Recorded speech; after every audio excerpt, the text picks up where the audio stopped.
Friends, so far we have discussed the wave and particle duality of light. So we know light can act as a particle as well as it can behave like a wave. So sometimes it is particle, sometimes it is wave. So that's why we have established what is the wave particle duality. So what happened? One French scientist, he's a French scientist, and in India you call it as Louis de Broglie, but the actual French pronunciation of this guy is Louis de Broglie.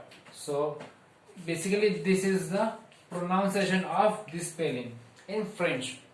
So in 1923 Louis de Broglie have established one relation, and so he put forward one wavelength to a matter, or we can say he put forward the idea of matter wave.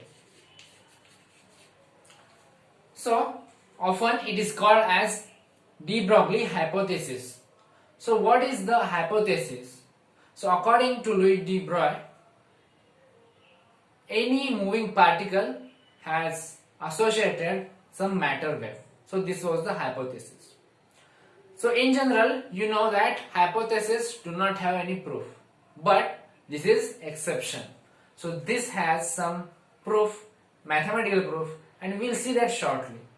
This is very easy and you will know how this is derived. So what he used was, first equation he used was Einstein's equation. This is a well-known equation and this relates matter to the energy. So let's say this is equation number 1. Then he used the idea of Planck, which says energy of the wave is equal to h into f, or we can use nu as a frequency. In terms of wavelength, we write this as hc by lambda. Now this is the energy of wave. This is also energy of wave. Now, but in this case, this is the energy of light, right? But in reality, any particle which has some mass cannot travel with this velocity. So, what he stated, he equated these two energies, but with c equal to v. C is replaced by v, because any real particle with some real mass cannot have this velocity. So he replaced c by v and he equated these two equations. So he got hc by lambda is equal to mv squared. Right? So this is basic. He just equated two equations and c replaced by v. He used three ideas. Why this is used? Because any real particle cannot have this much speed if it has some real mass, right? Now he just rearranged these terms, and what he found was, so here also we will replace c by v. So we will write hv by lambda. Now 1v and here 1v will get cancelled. Now he just rearranged this term, this h by lambda. I want some wavelength, so for wavelength I will solve like that. So lambda is equal to h divided by m into v. H divided by m into v. Right? So this is step by step or a derivation, and he derived this much. Now what is m into v? M into v is momentum, linear momentum. So I can write this as h upon p.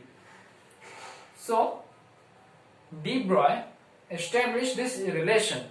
This wavelength is called de Broglie wavelength, right? Or matter wavelength. What this states, any particle with mass and velocity or any particle with momentum has some matter wave. Now suppose I hold this chalk here. Will it have some wavelength associated with this? No. Why? because v is 0 in this case, momentum is 0 in this case. So lambda will be not defined. So any stationary body, any stable body, or any body which has 0 speed will have no matter wave. There will be no wave associated with the matter of or particle.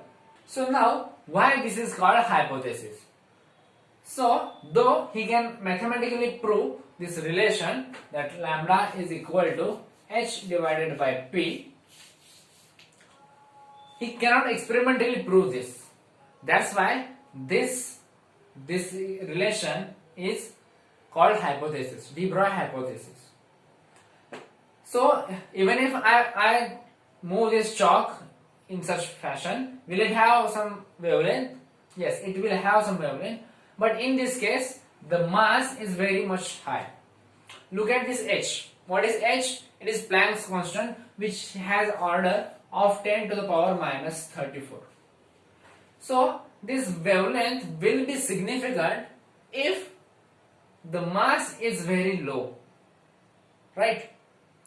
So if the mass is very low, like we call the mass of electron, which is of the order of 10 to the power minus 31, then we can see some wavelength is there. Or even for the proton or neutron, the mass is of range of 10 to the power 27 kg. This is in kg, right?